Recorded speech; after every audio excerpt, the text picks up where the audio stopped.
একজন মহিলা আসলো, এসে বলছে, আল্লাহ রাসূল, আমি একটি চাদর নিজ হাতে বুনিয়েছি আপনাকে দেওয়ার জন্য। সকল সাহাবী বলছে, মাশাআল্লাহ আল্লাহ রাসূল, আপনাকে কত চমৎকার লাগছে। অন্য এক সাহাবী গ্রাম থেকে এসেছে, তিনি বলছেন, আল্লাহ রাসূল, এই চাদর আমাকে দিয়ে দিন আপনি। অন্য চেয়ে সাহাবী বসছে। চেয়ে বসেছে। আমি যদি উহুদ পাহাড়কেও বলি, উহুদ পাহাড় তুমি আমার জন্য স্বর্ণ হয়ে যাও, তাহলে আল্লাহর আদেশে উহুদ পাহাড়টা আমার জন্য স্বর্ণ হয়ে শোনা যাবে। হয়ে যায়। এবং তিনি উম্মতকে সেই শিক্ষা দিয়ে গিয়েছেন, বরং আমরা যেটি দান করি সেটি আমাদের, যেটা আমরা রেখে যাই সেটি অন্যের। অন্যের। আল্লাহ রাসূল সেটি করে দেখিয়ে দিয়ে গিয়েছেন।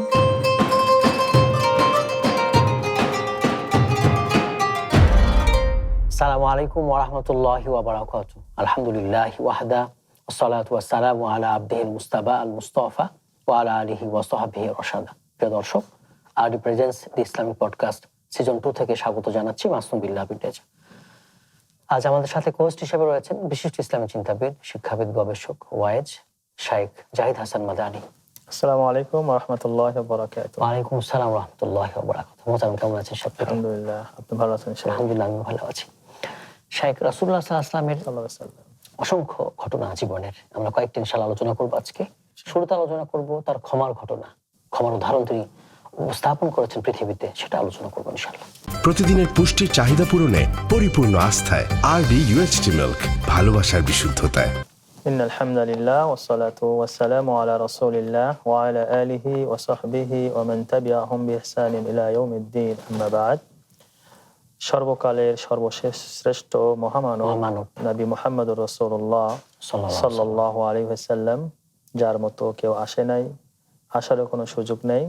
তিনি ক্ষমার গুণে গুণান্বিত ছিলেন এবং তিনি অনেক সময় নিজে শারীরিক কষ্ট পেয়েছেন, মানসিক কষ্ট পেয়েছেন, তারপরও তিনি খোলা মনে মানুষকে তিনি ক্ষমা করে দিয়েছেন। তিনি সালাতরত অবস্থায় কাফেররা তার মাথায় ভুঁড়ি চাপিয়ে দিয়েছে হত্যা করার জন্য, উটের নাড়ি ভুঁড়ি, এবং তাকে গলায় রশি দিয়ে টানা হয়েছে। তখন আবু বকর রাদিয়াল্লাহু তাআলা দৌড়ে গিয়ে বললেন, আতাকতুলুনা রাজুলান ক্বালা রাব্বি আল্লাহ, তোমরা কি এমন ব্যক্তিকে হত্যা করতে চাও যার কোনো দোষ নাই? তোমরা তাকে আমানতদার বলো, তোমরাই তাকে আলামিন বলেছো, আর তোমরা আজকে তাকে হত্যা করছো শুধুমাত্র আল্লাহ ছাড়া সত্য কোনো মাবুদ নেই এটি বলার জন্য। তাকে নির্যাতন করা হয়েছে, বেলাল রাদিয়াল্লাহু তাআলা নির্যাতন করা হয়েছে, তার সামনে অনেক সাহাবাকে, মহিলা সাহাবাকে লজ্জাস্থানে বর্ষা মেরে হত্যা করা হয়েছে। আল্লাহ রাসূল বললেন, সবরান ইয়া আলা ইয়াসার ইন্না মাউইদাকুমুল জান্নাহ, হে ইয়াসারের পরিবার, তোমরা ধৈর্য ধরো, আল্লাহ তাআলা তোমাদের জন্য জান্নাতের ওয়াদা করেছেন। এত শত নির্যাতনের মাঝেও তিনি তার এলাকায় থাকতে পারেন না, তাকে হিজরত করে মদিনায় চলে আসতে হয়েছে। এই রাসূলই যখন তিনি মক্কা বিজয় করলেন, কাফেররা অত্যন্ত সন্ত্রস্ত ছিল, আজকে তো তিনি প্রতিশোধ নেবেন, কি ব্যবহার আমরা করেছি। তিনি বললেন, আনতুমুত তুলাকা, তোমাদের আমি স্বাধীন ঘোষণা করলাম, কোনো প্রতিশোধ তোমাদের প্রতি নেব না। তাকে তায়েফের রক্তাক্ত করা হয়েছে। সেখানে ফেরেশতা আসলেন, এসে বললেন, আল্লাহ রাসূল, আপনার কষ্টে আমরা অনেক কষ্ট পেয়েছি, আপনি শুধু অনুমতি দেন, আমরা পাহাড়ের ফেরেশতা আমরা এসেছি, আমরা দুই পাহাড়কে চাপা দিয়ে এই তায়েফবাসীকে আমরা মেরে ফেলবো। আল্লাহ রাসূল বললেন যে না, আমাকে রক্তাক্ত করলেও তাদের ঔরস থেকে এমন মানুষ আসবে যারা ঈমানদার হবে। এবং হয়েছেও তাই, পরবর্তীতে হয়েছেও তাই। নবী সাল্লাল্লাহু আলাইহি ওয়াসাল্লাম, সাহাবী আনাস বিন মালিক বলছেন, আমরা হাঁটছিলাম, এমত অবস্থায় একজন গ্রাম্য ব্যক্তি একটু আদব আখলাক তাদের কম থাকে, এখনো কম, তো এসে খুব জোরে রাসূল সাল্লাল্লাহু আলাইহি ওয়াসাল্লামের শরীরে ছিল চাদর ধরে তিনি টান দিলেন। টান দেওয়ার সাথে সাথে পিছনে দাগ পড়ে গেল, খুব কষ্ট পেলেন। তখন লোকটি বলছে যে, ইয়া মুহাম্মদ, আপনি আমাকে আল্লাহর সম্পদ থেকে কিছু সম্পদ দিন, আমাকে কিছু যাকাত দিন, আমার টাকা দরকার। আনাস বিন মালিক বলছেন, আমাদেরই খুব রাগ হচ্ছিল যে এখন তাকে শাস্তি দেওয়া দরকার। ফাতাবাসসামা রাসূলুল্লাহ সাল্লাল্লাহু আলাইহি ওয়াসাল্লাম, আল্লাহর রাসূল মুস্কি হাসলেন এবং তাকে যা চেয়েছিল তার চেয়ে অনেক বেশি তিনি দান করলেন। আল্লাহ রাসূল বললেন, সাহাবাগণ, তোমরা দেখো এই লোকটি জান্নাতি। 3 দিন তিনি কথা বললেন। তো অন্য এক সাহাবী বলছে, তিনি কি কাজটা করেন আমি দেখবো আজকে। তো অনেক লম্বা ঘটনা, শেষে তাকে বলা হলো যে, আপনাকে আল্লাহ রাসূল জান্নাতি কেন বললেন? আপনি তো স্বাভাবিক কাজ করেন, আমাদের মতো দেখছেন আপনার মধ্যে। তিনি বলেন, আমার একটা গুণ আছে, আমি যখন ঘুমাতে যাই সকলকে আমি ক্ষমা করে দিয়ে তারপর ঘুমাতে যাই। যেই গুণটি নবী মুহাম্মদুর রাসূলুল্লাহ সাল্লাল্লাহু আলাইহি ওয়াসাল্লাম ছিল এবং তিনি সেই গুণে আমাদের গুণান্বিত হতে বলেছেন। তা আপনাকে অনেক কেউ আঘাত করতে পারে, মানসিক কষ্ট দিতে পারে, যদি আপনি ফ্রেশ মনে সকলকে ক্ষমা করে দেন, এটা আল্লাহ তাআলা অনেক পছন্দ করেন। যেটা আল্লাহ তাআলা মুমিনদের গুণাবলীতে বলেছেন, ওয়াল আফিনা আনিন নাস, যারা মানুষকে ক্ষমা করে। এটা আল্লাহর গুণ, আল্লাহ আপনার ক্ষমা করবেন। আল্লাহর গুণ এটি, আসলে আল্লাহর গুণ। সেটি যখন আপনি সেই গুণে গুণান্বিত হচ্ছেন, আল্লাহ তাআলা অত্যন্ত ভালোবাসেন, যেটি নবী মুহাম্মদ রাসূলুল্লাহ সাল্লাল্লাহু আলাইহি ওয়াসাল্লাম তিনি, লা তাসরিবা আলাইকুম জি, আল-ইয়াউম, আজকে কোনো দোষ নেই ওই যে তোমাদের, ইউসুফ আলাইহিস সালাম বলেছিলেন, জি ইসুফ আলাইহিস সালাম বলেছিলেন, ইসুফ আলাইহিস সালাম এই গুণে তিনি গুণান্বিত ছিলেন। ছিলেন। এজন্য আপনি মহৎ মানুষ হতে চাইলে আপনাকে ক্ষমার গুণ থাকতে হবে। ছোটখাটো বিষয়ে প্রতিশোধ গ্রহণ করা, ছোটখাটো বিষয়ে মানুষের প্রতি রাগান্বিত হওয়া, এগুলো করা যাবে না। আপনি ক্ষমা করতে শিখুন, আপনাকে আল্লাহ তাআলা নেতা বানিয়ে দিবেন। আপনি ক্ষমার গুণটা আপনি অর্জন করুন, মানুষের মাঝে আল্লাহ তাআলা আপনাকে সম্মানিত করবেন, পরকালে সম্মানিত করবেন, জি, পরকালে সম্মানিত করবেন, আপনাকে ক্ষমা করে দিবেন, এবং মানুষের কাছে আপনার গ্রহণযোগ্যতা বাড়বে ইনশাআল্লাহ। যেভাবে নবী মুহাম্মদ রাসূলুল্লাহ সাল্লাল্লাহু আলাইহি ওয়াসাল্লাম তার গ্রহণযোগ্যতা সর্বমহলে ছিল। এজন্য এই গুণটি আপনি গুণান্বিত হবেন যে মানুষকে ক্ষমা করে দেওয়া, এবং সেটি চেষ্টা করবেন যে প্রত্যেক রাতে ঘুমানোর আগে সকলকে ক্ষমা করে দিয়ে আপনি ঘুমিয়ে যাবেন ইনশাআল্লাহ। এবং এইভাবে ক্ষমা করে দিলে কষ্ট কমে যায়, কষ্ট কমে যায়, আপনার মানসিক যে চাপ থাকে অন্তর থেকে, সেটা আপনার থাকবে না, ফ্রেশ মনে আপনি জীবনযাপন করতে পারবেন। শেখ রাসূলুল্লাহ সাল্লাল্লাহু আলাইহি ওয়াসাল্লামের আরেকটা মহৎ গুণ ছিল অন্যকে প্রাধান্য দেওয়া। এটা আমরা এই ঘটনা জানবো ইনশাআল্লাহ। আলহামদুলিল্লাহ ওয়াসসালাতু ওয়াসসালামু আলা রাসূলিল্লাহ, আম্মা বাদ। নবী মুহাম্মদুর রাসূলুল্লাহ সাল্লাল্লাহু আলাইহি ওয়াসাল্লাম তিনি সবচেয়ে বড় বিনয়ী ছিলেন এবং সবচেয়ে বড় দানশীল ছিলেন, এবং সবচেয়ে তিনি নিজের ওপর অন্যকে সবসময় প্রাধান্য দিতেন। তিনি না খেয়ে থাকতেন, কিন্তু মানুষের খাবার নিয়ে তিনি পেরেশানিতে ছিলেন। অনেক সময় এমনও গিয়েছে যে তার ঘরে খাবার নেই, কিন্তু তিনি মানুষের খাবারের জন্য তিনি চেষ্টা করেছেন, ব্যবস্থা করেছেন। যেটি আজকে আমরা দেখি মসজিদে নববীর পাশেই সুফা, যেটি বলি উঁচু জায়গা, আহলুস সুফা, সেখানে তিনি সাহাবাদেরকে বলেছেন তোমরা কিছু দান করো যাতে করে তারা খেতে পারে, নিজের জন্য তিনি কখনো কিছু চান নেই। এবং তিনি বসেছিলেন মসজিদ নববীতে, একজন মহিলা আসলো, এসে বলছে, আল্লাহ রাসূল, আমি একটি চাদর নিজ হাতে বুনিয়েছি আপনাকে দেওয়ার জন্য, আপনি প্লিজ একটু গ্রহণ করুন। আল্লাহ রাসূল সাল্লাল্লাহু আলাইহি ওয়াসাল্লাম সেটি মুহতাজান ইলাইহা, সেই চাদরের প্রতি তার প্রয়োজনও ছিল, কাপড় ছিল না তেমন, তিনি সেটি নিয়ে গায়ে দিলেন। তো যখন শরীরে তিনি পরেছেন, সকল সাহাবী বলছে, মাশাআল্লাহ, আল্লাহ রাসূল আপনাকে কত চমৎকার লাগছে, খুব মানিয়েছে আপনার এটি। সুন্দর।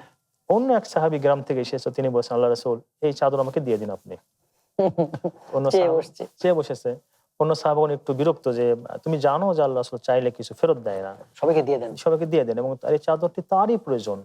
বিদেশ থেকে অনেক বড় বড় লোকরা আসে, দূতরা আসে, কাফেররা আসে, দেখা করতে হয়, তো তুমি কেন এটি চাইলে? বিশেষ পোশাক দরকার। আল্লাহ রাসূল সাল্লাল্লাহু আলাইহি ওয়াসাল্লাম কোনো কথা না বলে তিনি ঘরে গেলেন। ঘরে যাওয়ার পরে পোশাকটি খুলে অত্যন্ত সুন্দর করে ভাঁজ করে সেই পোশাক সেই লোককে দিয়ে দিল। তো যেটি তার প্রয়োজন ছিল, তিনি প্রয়োজনটা তিনি নিজে না করে সেটি তিনি সাহাবাকে দিয়ে দিয়েছেন। এবং সবচেয়ে আশ্চর্যের বিষয়, যেটি আমি হাদিস কোরআন ঘেঁটে যেটি দেখেছি, সকল নবীকে আল্লাহ তাআলা একটি পাওয়ার দিয়েছিলেন যে দুনিয়াতে আপনারা একটি দোয়া করবেন, যে দোয়া অবশ্যই কবুল হবে। সকল নবী রাসূলগণ সেই দোয়া দুনিয়াতে করেছেন এবং সেটা আল্লাহ তাআলা তাদেরকে দিয়েছেন। কিন্তু নবী মুহাম্মদ রাসূলুল্লাহ সাল্লাল্লাহু আলাইহি ওয়াসাল্লাম তিনি সেই দোয়াটি করেননি, রেখে দিয়েছেন পরকালে আমাদের জন্য।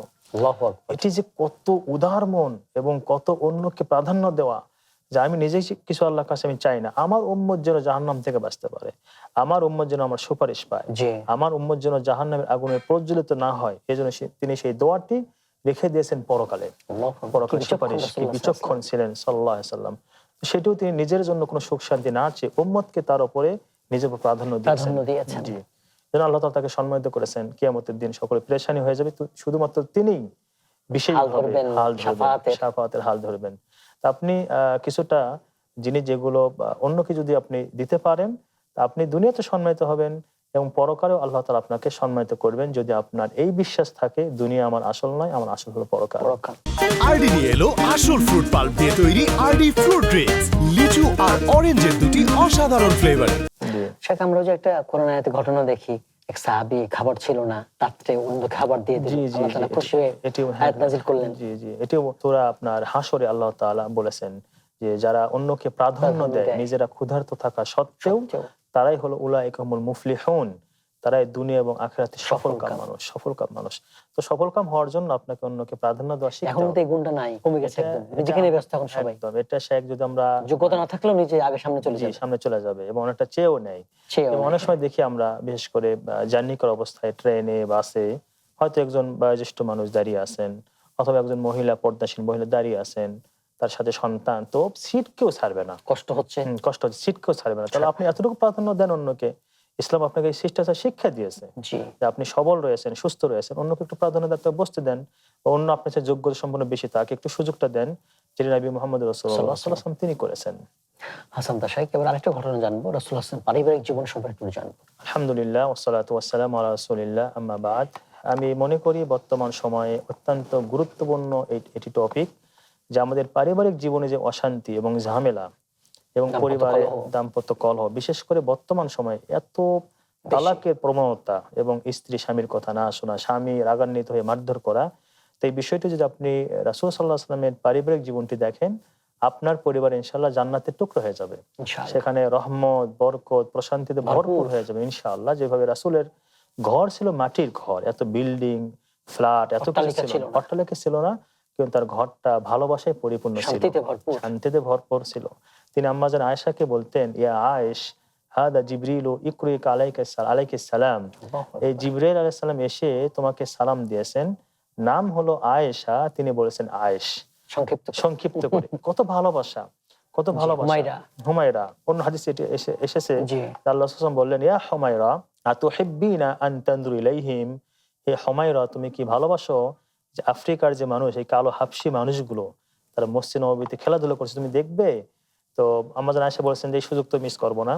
হাদিসে এসেছে যে আমার গাল রাসূল সাল্লাল্লাহু আলাইহি ওয়াসাল্লামের গালের সাথে আমার থুতনি আল্লাহ রাসূলের কাঁধের উপরে, এই অবস্থায় আমি দেখলাম। আল্লাহ রাসূল বললেন, হয়েছে দেখা?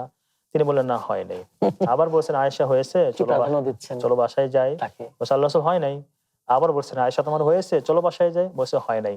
তা আমরা হলে মানে রেগে যেতাম, বিরক্ত, তুমি কি করো অতক্ষণ, থাকো আমি গেলাম, এই অবস্থায় তিনি ছিলেন। আল্লাহ রাসূল নড়াচড়া পর্যন্ত করেন নাই, স্ত্রীকে সুযোগ দিয়েছেন, কি তিনি গুরুত্ব দিয়েছেন স্ত্রীকে। এবং সবচেয়ে এখানে বড় বিষয়, হুমায়রা নামে তিনি ডেকেছেন। হুমায়রা হলো আসলে অত্যন্ত সুন্দরী, যেটা লাল সুন্দরী, তাকে বলা হয় হুমায়রা, লাল গুড়ের মতো। আমরা এটা আমাদের মানে চলে গিয়েছে আমাদের পরিবার থেকে।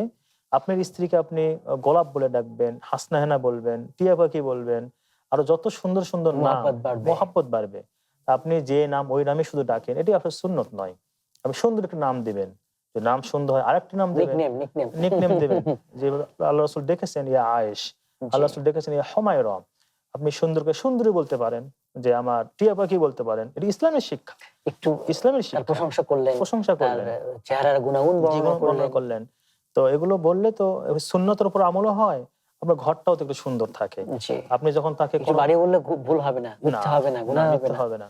আপনি যখন তাকে কোনো নামে ডাকছেন না, বাইরে থেকে আসছেন, তার সাথে কোনো ভালো মন্দ কথা নেই, তখন তার মনে সন্দেহ হতেই পারে যে আমার স্বামীর ভালোবাসা মনে কমে গেছে, অন্য কোনো দিকে মনে হয় কোনো সমস্যা আছে, জি পরকীয়ার কোনো বিষয় আছে। তো আপনি সুন্দর নামে ডাকবেন, আসলে সুন্নাহ এটি। এবং সাথে সাথে আপনার ঘরটা ইনশাআল্লাহ বরকতময় এবং প্রশান্তিময় হবে ইনশাআল্লাহ তাআলা। আশা করি এই আমলটা আপনারা করবেন। যারা শুনছেন আমাদেরকে, স্ত্রীকে সুন্দর একটি নাম দেবেন।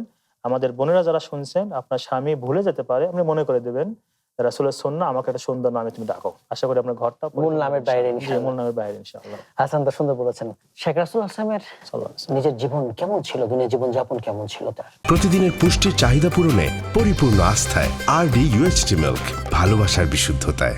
আলহামদুলিল্লাহ ওয়াসসালাতু ওয়াসসালামু আলা রাসূলিল্লাহ ওয়া আলা আলিহি ওয়া সাহবিহি ওয়া মান ওয়ালা।